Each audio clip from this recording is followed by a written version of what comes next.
ओम शांति। वर्तमान समय हम सभी देखते हैं कि जिस तरह से दुनिया के अंदर परिस्थितियां बनती जा रही है और परिवार में हम सभी एक दूसरे के साथ रह रहे हैं, शायद बहुत समय के बाद हमें ऐसा समय मिला कि जब हम परिवार इकट्ठे रह रहे हैं और एक दूसरे के साथ वक्त बिताने का भी समय मिल रहा है। साथ ही साथ एक दूसरे को समझने का भी ये बहुत सुंदर अवसर है।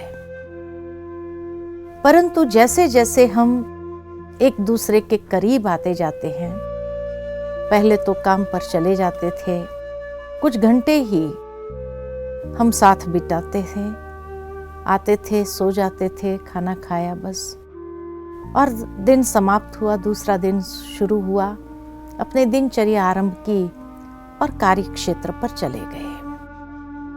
तो इतना नजदीक से एक दूसरे को समझने का समय ही नहीं मिलता था।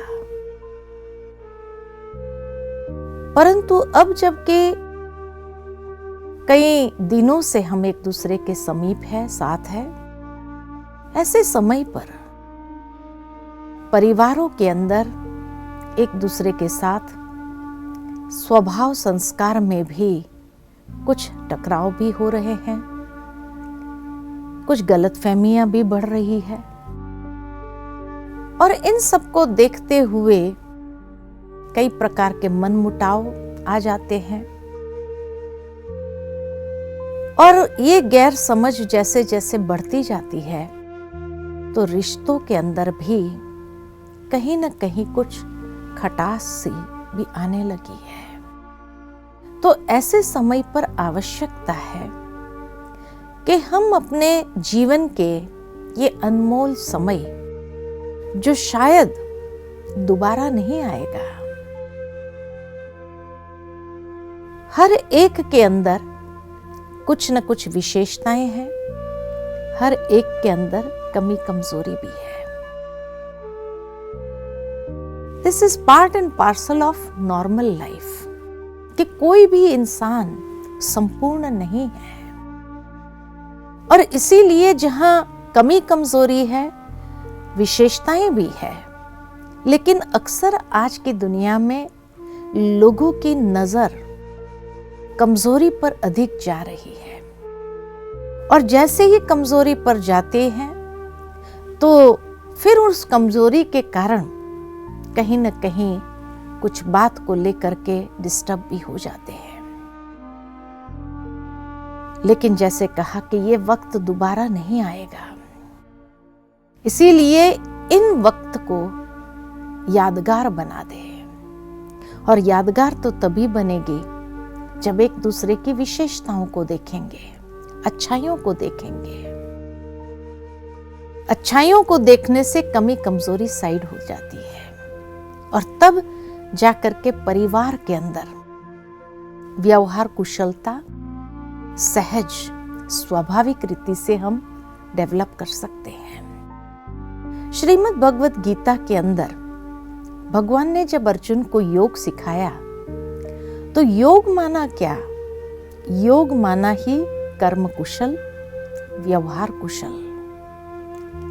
योग का दूसरा भावार्थ जो लिया गया है श्रीमद् भगवत गीता में कि योग माना संतुलन, बैलेंस। और जीवन के अंदर बैलेंस अगर न हो तो जीवन में बहुत उथल पुथल हो जाती है।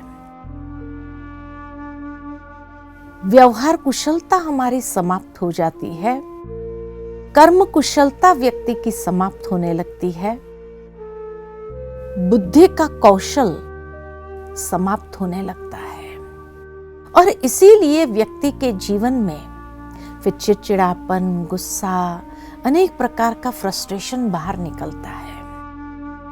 जो कई समय से शायद दबा हुआ था, वो सब बाहर निकलने लगता है, और तब व्यक्ति समझता नहीं है और सोचता है कि ऐसा क्यों हो रहा है मेरे साथ में। हम कितना अच्छे से पेश होने का प्रयत्न करते हैं, लेकिन फिर भी लोग मुझे गलत क्यों समझ लेते हैं? क्यों मेरी भावनाओं को नहीं समझ पाते हैं? क्यों मेरे साथ ही ऐसा हो रहा है?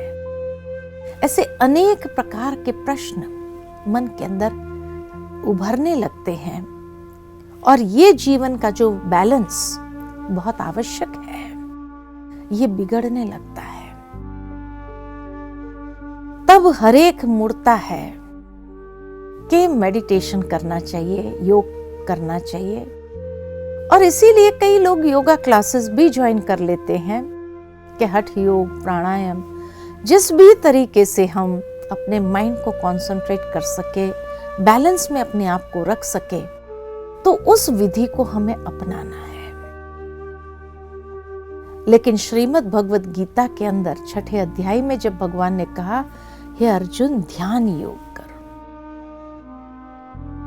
ध्यान अर्थात कि मन को एकाग्र कर उस ईश्वर पर, अपने मन को परमात्मा के दिव्य स्वरूप पर एकाग्र करना बहुत आवश्यक है। क्योंकि ये सब कुछ क्यों हो रहा है, उसका कारण ये है कि जैसे व्यक्ति के जीवन में अगर देखा जाए कि किसी को थोड़ा सा वातावरण परिवर्तन हुआ कि उसका सीधा इफेक्ट शरीर पर आ जाता है और सर्दी, जुकाम, बुखार हो जाता है। अगर डॉक्टर को दिखाते हैं तो यही कहते हैं वायरल हो गया है। उसका कारण क्या, तो कहेंगे इम्यूनिटी कम हो गई है, इसीलिए ये वायरस आपको अटैक हुआ है। तो इम्यूनिटी को बूस्ट करना जरूरी है ताकि थोड़ा बहुत जो परिवर्तन वातावरण के आता है वो सीधा अफेक्ट न करे हमारी बॉडी के ऊपर। और कोई भी इन लक्षणों के साथ भी जीना नहीं चाहता है, तुरंत इलाज करना चाहता है। चाहे जिसको जिसमें विश्वास हो, आयुर्वेदा में विश्वास होता है तो वो इलाज शुरू कर देते हैं, होम्योपैथी वाले उस इलाज को शुरू कर, भाई कैसे भी करके हमारी इम्यूनिटी, फिजिकल इम्यूनिटी बढ़े। ठीक इसी तरह अगर मन के अंदर चिड़चिड़ापन, गुस्सा, मिसअंडरस्टैंडिंग्स, अनेक प्रकार का फ्रस्ट्रेशन बाहर निकल रहा है, मन मुटाव हो रहा है, मूड ऑफ हो रहा है, ये सारे लक्षण है कि हमारी स्पिरिचुअल इम्यूनिटी बहुत क्षीण हो गई है। और इसीलिए आवश्यकता है ये स्पिरिचुअल इम्यूनिटी को भी बूस्ट करने की, क्योंकि ये स्पिरिचुअल इम्यूनिटी जितनी हमारी बूस्ट होगी उतना ही हम स्वयं को ऐसा सशक्त बना सकते हैं जिससे हमारे मनोबल के अंदर भी शक्ति आती है, पावर आती है, और उसका इफेक्ट फिर हमारे शरीर के ऊपर, हमारे संबंधों के ऊपर, परिवार के ऊपर, घर के वातावरण के ऊपर, हमारी व्यवहार कुशलता के ऊपर, हमारे कर्म के ऊपर, हर लेवल पर ये दिखाई देता है। तो इसीलिए ये आध्यात्मिक क्षमता को बढ़ानी है, स्पिरिचुअल इम्यूनिटी को बूस्ट करना है, तो उसके लिए मेडिटेशन बहुत जरूरी है। लेकिन मेडिटेशन के आज दुनिया में अनेक प्रकार है। कई क्या बताते हैं, कई क्या बताते हैं, कई क्या बताते हैं, इसीलिए भी मनुष्य कंफ्यूज्ड हो रहा है कि आखिर भी इतने सारे जो मेडिटेशन है इसमें से सही कौन सा है, हमें कौन सा अपनाना चाहिए। लेकिन मेडिटेशन ये शब्द जो है लैटिन शब्द से आया है मेडिरी, और मेडिरे माना to heal thy self from within, भीतर से अपने आप को हील करना, भीतर से अपने आप को सशक्त करना। दूसरा, मेडिटेशन का अगर लिटरल ट्रांसलेशन हिंदी में अगर लिया जाए तो ध्यान कहा गया है। और इसीलिए भगवान ने भी अर्जुन को ध्यान योग सिखाया। ये ध्यान योग इसीलिए सिखाया क्योंकि अर्जुन का भी मन बहुत विचलित था। एक तरफ वो युद्ध करना नहीं चाहता था, एक तरफ उसका कर्तव्य था, एक तरफ उसकी पारिवारिक जिम्मेवारी थी। इन सब बातों में इतना कंफ्यूज्ड हो गया था कि उसका मन इतना विचलित हो गया था। तब भगवान ने उसको कहा, हे अर्जुन, तुम ध्यान योग कर। और ये ध्यान योग या मेडिटेशन भारत के अंदर आज से 5000 साल पूर्व से चला रहा है। और इस ध्यान के लिए कुछ बहुत आवश्यक बातें बताई गई है कि जिससे अपने मन को बहुत सुंदर तरीके से हम उस ध्यान में एकाग्र कर सकते हैं। मन जो हमारी सोचने की शक्ति है, तो हमारे मन को धीरे धीरे हम शांत करें। उसके लिए हम स्वयं पर सबसे पहले एकाग्र करें। मैं कौन हूं? समझे अपने आप को कि ये देह एक वस्त्र है जो मैंने धारण किया है, लेकिन मैं सूक्ष्म आत्मा हूं। जब कोई व्यक्ति शरीर छोड़ता है तो ज्योत जलाई जाती है। ये यादगार है कि जो चैतन्य ज्योत थी वो चली गई। ठीक इसी तरह मैं एक सूक्ष्म दिव्य ज्योतिपुंज हूं। ये मेरी वास्तविकता है। तो सबसे पहले आत्मनिश्चय करते हैं और थोड़ी देर के लिए मन को एकाग्र करते हैं। आत्मा का निवास स्थान शरीर में भ्रुकुटी के मध्य में है। और इसीलिए कुछ क्षण के लिए जैसे मैं आपको विचार देती जाऊं, आप अपने मन को भ्रुकुटी की मध्य एकाग्र करें। अंतर चक्षु से स्वयं को देखो। ज्योतिपुंज के रूप में यह शरीर मेरा वस्त्र है और मैं आत्मा शरीर को चलाने वाली सूक्ष्म चैतन्य शक्ति हूं। शरीर की कर्मेंद्रिय की मालिक हूं।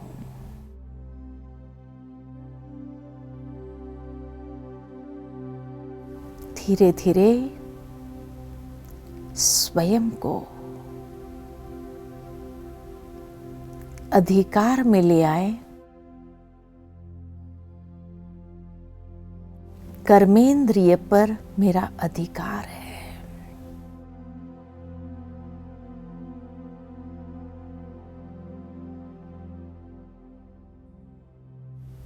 मैं आत्मा शक्तिशाली हूं।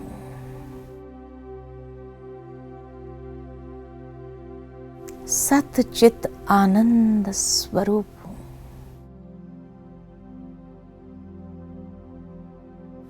महसूस करें अपने उस वास्तविक स्वरूप को।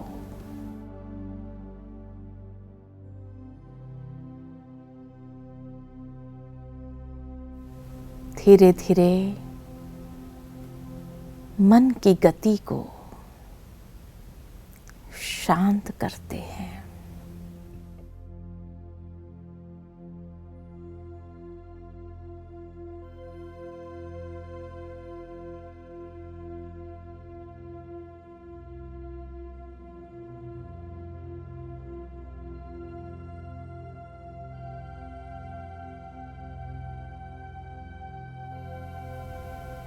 शांति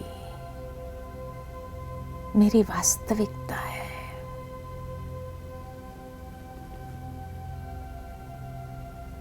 अपने चारों ओर शांति के प्रकंपन को महसूस करें।